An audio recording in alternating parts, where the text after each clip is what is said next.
चलिए प्रार्थना करते हैं। स्वर्गीय पिता, इस मौका के लिए आपको बहुत बहुत धन्यवाद देते हैं। हम अभी तेरे वचन को सीखने जा रहे हैं। हमें बुद्धि और ज्ञान दे ताकि अच्छी तरह समझकर सीख सकें। हमारे पापों को क्षमा कर। छोटी प्रार्थना यीशु के नाम से मांगते हैं, आमीन। परमेश्वर के परिवार का हिस्सा। मसीहों के रूप में परमेश्वर के साथ हमारे संबंधों के बारे में एक अद्भुत विशेषता यह है कि वह पृथ्वी पर अपने मामलों का प्रबंधन करने के लिए हम पर बस भरोसा करता है। मानव इतिहास की शुरुआत में ही परमेश्वर ने स्पष्ट रूप से आदम और हवा को एक सिद्ध सृष्टि की व्यक्तिगत देखभाल सौंप दी थी। देखिए उत्पत्ति 2:7 से 9 और 15।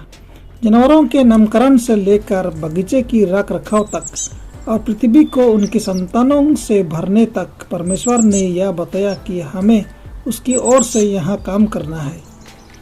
वह हमें संसाधनों के साथ भी आशीर्वाद देता है। वह हमें उन्हें प्रबंध करने के लिए सौंपा है, जैसे कि पैसा इकट्ठा करना, चेक लिखना, इलेक्ट्रॉनिक हस्तांतरण करना, बजट बनाना या हमारे दशमांश और दान को शब्द की सुबह चर्च में लाना।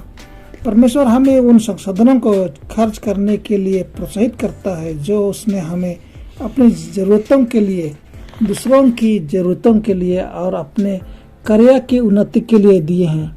यह अविश्वसनीय लग सकता है। हम वही हैं जिन्हें परमेश्वर ने अपने बच्चों की परवरिश, अपने भवनों के निर्माण और आने वाली पीढ़ियों को शिक्षित करने का काम सौंपा है। हम परमेश्वर के परिवार का हिस्सा हैं। मैं इसी कारण उस पिता के सामने घुटने टेकता हूँ जिससे स्वर्ग और पृथ्वी पर हर एक घराने का नाम रखा जाता है। इफिसियों 3:14-15।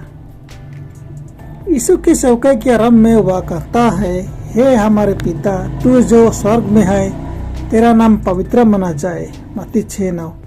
बाद में वह उसी प्रार्थना को अपने शिष्यों से अकेले में दोहराता है।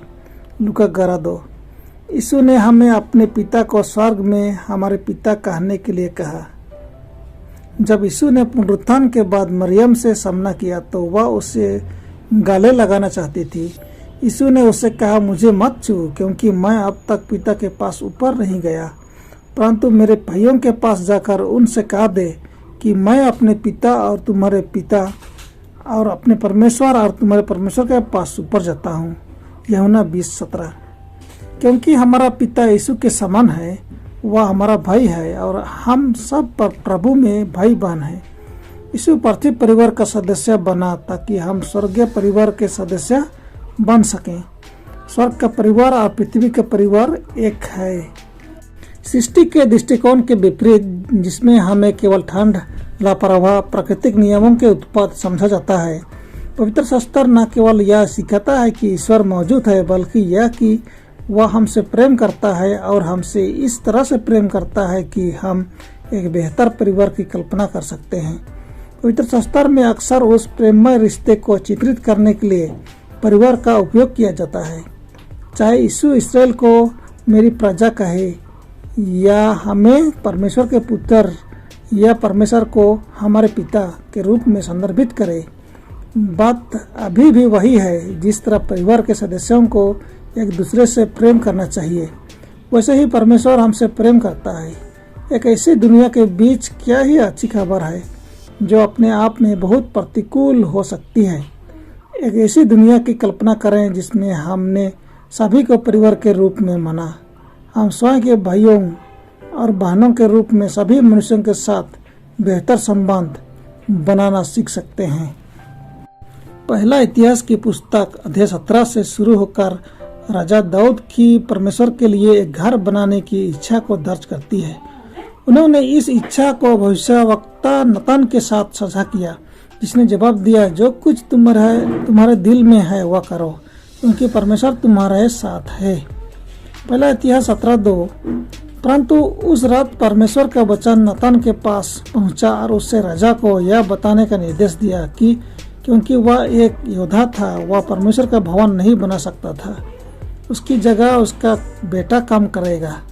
दाऊद ने पूछा कि क्या वह काम से कम योजनाएं बना सकता है और निर्माण जब दाऊद का यह निवेदन स्वीकार किया गया तो उसने अपने शेष जीवन तराशे हुए पत्थर, देवदार, लोहा, सोना, चांदी और पीतल की एक बड़ी मात्रा में बिना नाप के इकट्ठा करने में बिताया।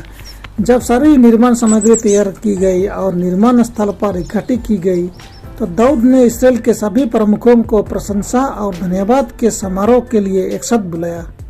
पहला इतिहास 29:13-14 में राजा दाऊद की सार्वजनिक प्रार्थना में उसने क्या कहा कि सभी निर्माण सामग्री का वास्तविक स्रोत था जिसने उसने और श्रमिकों ने तैयार करने में समय और पैसा खर्च किया था। बेशक संक्षेप में उन्होंने कहा, हम वास्तव में इस सभी विशेष सामग्रियों के लिए कोई श्रेय नहीं है ले सकते क्योंकि हम आपको केवल अपना सामान वापस दे रहे हैं। बात हम सभी के लिए महत्वपूर्ण है, चाहे वह अमीर हो या गरीब, लेकिन विशेष रूप से अमीर, क्योंकि परमेश्वर ने आराम में सब कुछ बनाया। देखिए उत्पत्ति 1:1, यूहन्ना 1:3, भजन संहिता 33:6-9। वह वास्तव में जो कुछ भी हमारे पास है उसका वास्तविक स्वामी है, चाहे हमने इसके लिए कितनी ईमानदारी, लगन और कठिनाई से काम किया है। अगर परमेश्वर और उसकी कृपा ना हो तो हमारे पास कुछ भी नहीं होगा, हम कुछ भी नहीं होंगे, वास्तव में हम स्वयं भी मौजूद नहीं होंगे। इस प्रकार हमें हमेशा इस एहसास के साथ रहना चाहिए कि आखिरकार परमेश्वर के पास सब कुछ है और उसकी भलाई के लिए उसकी प्रशंसा और धन्यवाद करके हम इस महत्वपूर्ण सत्य को अपने सामने रख सकते हैं।